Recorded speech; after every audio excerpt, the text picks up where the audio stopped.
नमस्कार मित्रांनो, ओम साईराम. आय्यांना गोट फार्ममध्ये आपले स्वागत आहे. बघू शकता संध्याकाळचा टाईम आहे. शेळ्या कशा चरतायत आणि हे पण बघू शकतात रानांना कसं पाणी लागलेलं आहे.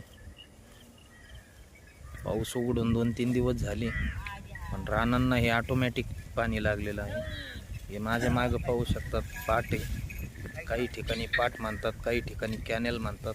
तर असा हे पाट आहे. या पाटाला सारखं पाणी येत राहतं आमच्या. बघू शकतात किती छानपणे झाडा पाला खात आहेत. त्या मनसोक्त जग चरतायत.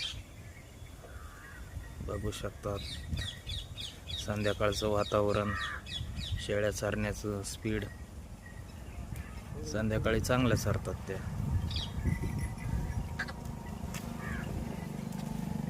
गवळी आमची एक आजारी आपण आणलेली,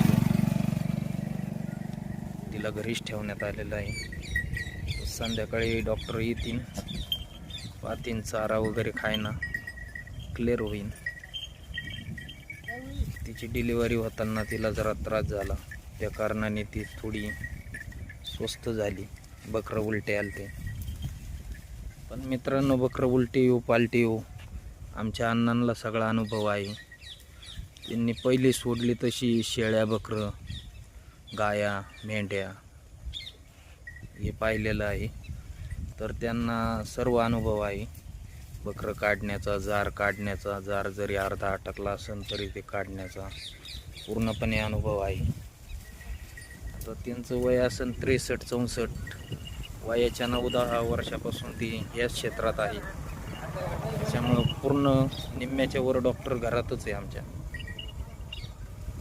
हे बघा राजा कसा चालला आहे. ही गवळी, हिची बहीण आजारी घरी ठेवण्यात आलेली आहे. शेळ्या कशा चाललेल्या आहे.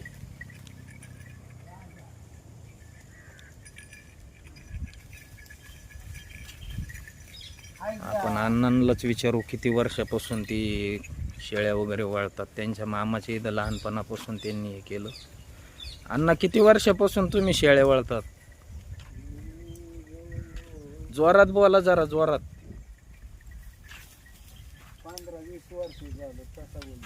15-20 वर्ष. म्हणजे आता 63. मी म्हणलं पहिलीच वाढल्याच्या नंतर वळायला लागले काय. म्हणजे 30-40 वर्षाचा अनुभव आहे. शेळ्या, गाया तर त्याच्या आधीच वळीत होते ना तुमच्या मामाकडे. म्हणजे गाया पहिली सोडल्याच्या नंतर